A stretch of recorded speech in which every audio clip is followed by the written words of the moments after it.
1990 would be a year that changed a retired bank manager's life forever. Cyril Reenan regularly listened in on non-commercial radio frequencies for entertainment with his wife Phyllis.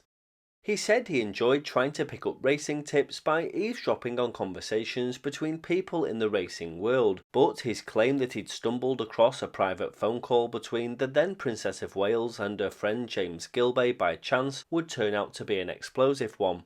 He said he was in his garden shed in Abingdon in Oxfordshire, fiddling with the dials on his scanning machine when he recognised a woman's voice. He said, "I knew it was Diana. I always keep a tape recorder handy in case I want to have a record of a call, so I turned it on."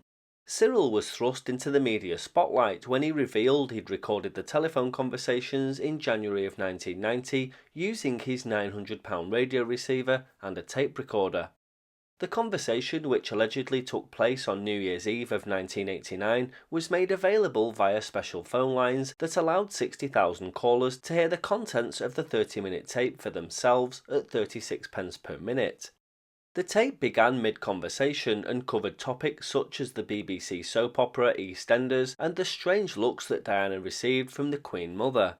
Diana expressed worries about whether a recent meeting between James Gilbey would be discovered and also discussed her fear of becoming pregnant. Gilbey referred to her as Darling 14 times and Squidgy or Squidge 53 times, which led to the incident being forever known as Squidgygate. Cyril Reenan claimed he'd been so worried by the evident security breach that he'd first thought of attempting to contact Diana.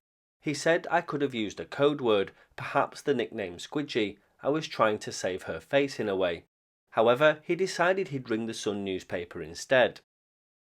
In January 1990, two reporters from the Sun met Cyril at the railway station near his home. He played them excerpts of the tape he'd recorded and was quoted as saying to the reporters that he was so nervous, "I just want you to take the tape away. I didn't know what to do with it once I'd got it. I was stuck with it and frightened of it," he was quoted as saying, claiming that if the newspapers had told him that the tape was dangerous, he would have burned it or scrubbed it out. 2 days later, the journalist visited Cyril's homemade eavesdropping studio. Above the scanners was a tape recorder and microphone dangling down, so the couple could tape any interesting conversations. He expected £50,000 for the tape, but only received £1,000 and £6,000 in publishing rights after the story broke. The event sparked off intense media attention for several weeks. On September 5, 1992, The Sun announced that the same call had been recorded by another Oxfordshire eavesdropper, 25-year-old Jane Norgrove, 12 kilometres away, who claimed she'd received the call on New Year's Eve 1989. She said, "I didn't even listen to it. I put the tape in a drawer. I didn't play it until weeks later, and then I suddenly realised who was speaking on the tape." In January of 1991, Norgrove approached The Sun after sitting on the tape for a year. The paper made a copy of her recording and offered her £200 for her time. Norgrove refused the money, claiming that she got scared and didn't want to know about it anymore. In 1992, The Sun publicly revealed the tape's existence in the now infamous article titled Squidgygate. The tape went through analysis from numerous sides. Corby-based surveillance specialist AudioTel International said that the presence of data bursts on the tape was suspicious. These data bursts consisted of pips every 10 seconds that would usually contain information for billing purposes. They'd normally be filtered out at the exchange before Cellnet transmission. The fact that these pips were present on the tape was abnormal. AudioTel also said that they were too fast, too loud, and exhibited a low-frequency audio shadow, implying some kind of doctoring of the tape. AudioTel concluded that there was something irregular about the recording, which may have indicated a rebroadcasting of the conversation sometime after it actually took place.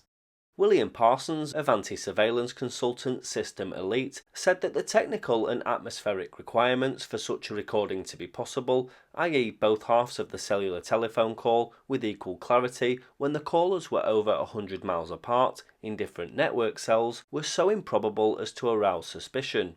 He said, "My money would not be on somebody accidentally picking it up. There is more to this than meets the eye."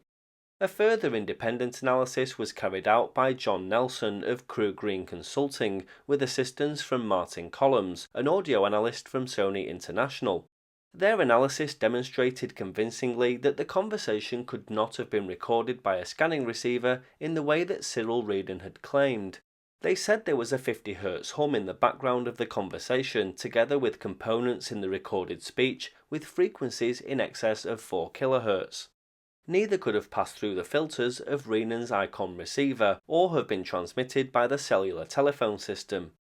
They found that the 50 Hz hum was consistent with the effect of attempting to record a telephone conversation via a direct tap on a landline. Since Gilbey was known to have been speaking from a mobile phone inside a parked car, this left Diana's telephone line at Sandringham as the likely source of the recording.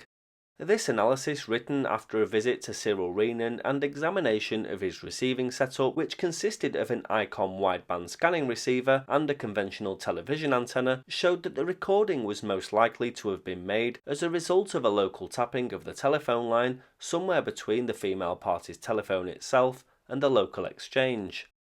Narrowband spectrum analysis showed this 50 Hz hum to consist of two separate but superimposed components, possibly indicating a remixing of the tape after the initial recording.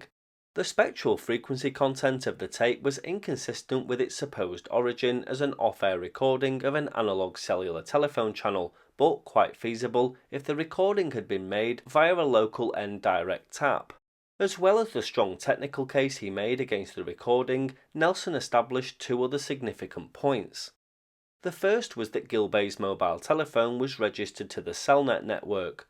Secondly, the Cellnet base station transmitter site in Abingdon Town, the data channel of which was the only one receivable on Renan's receiving system at the time of his visit, was not in service on the date of the alleged telephone conversation. It was first commissioned on the 3rd of March 1990. It was therefore proven impossible that the recording could have been made off-air by Cyril Renan or Jane Norgrove in December 1989 or January 1990.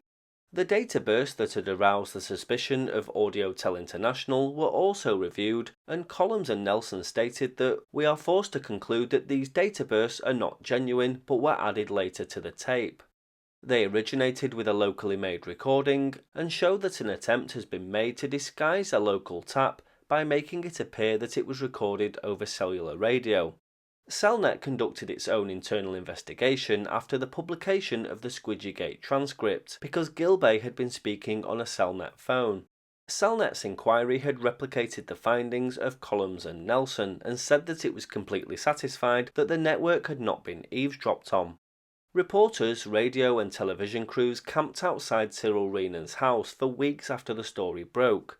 He later admitted to the Oxford Mail that he bitterly regretted making the tape. He added, "It was the biggest mistake of my life. To all those who have felt upset and disturbed by my stupid actions, may I say I'm sorry." Those close to Diana claimed that GCHQ made the recordings after tapping into her phone lines during a period of heightened IRA activity. It was claimed that the conversation was played on a loop so that Cyril Renan and Jane Norgrove could pick it up.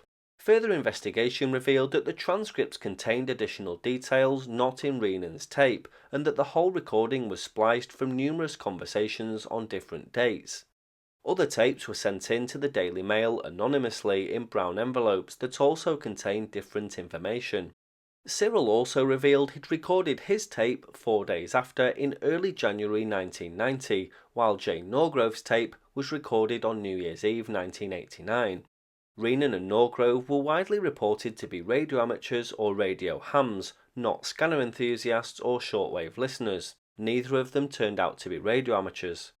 Cyril died in the John Radcliffe Hospital in Oxford in 2004 at the age of 82. He was survived by his wife Phyllis, who went on to pass away in 2010. Phyllis Renan didn't want to talk about the incident when approached after Cyril's death, saying, "It was a nightmare at the time and all the family paid a heavy price. It was a long time ago, it's all over, and I do not wish to talk about it." Jane Norgrove never spoke of the incident again, and it'll go down in history as one of the most famous radio eavesdropping stories of all time.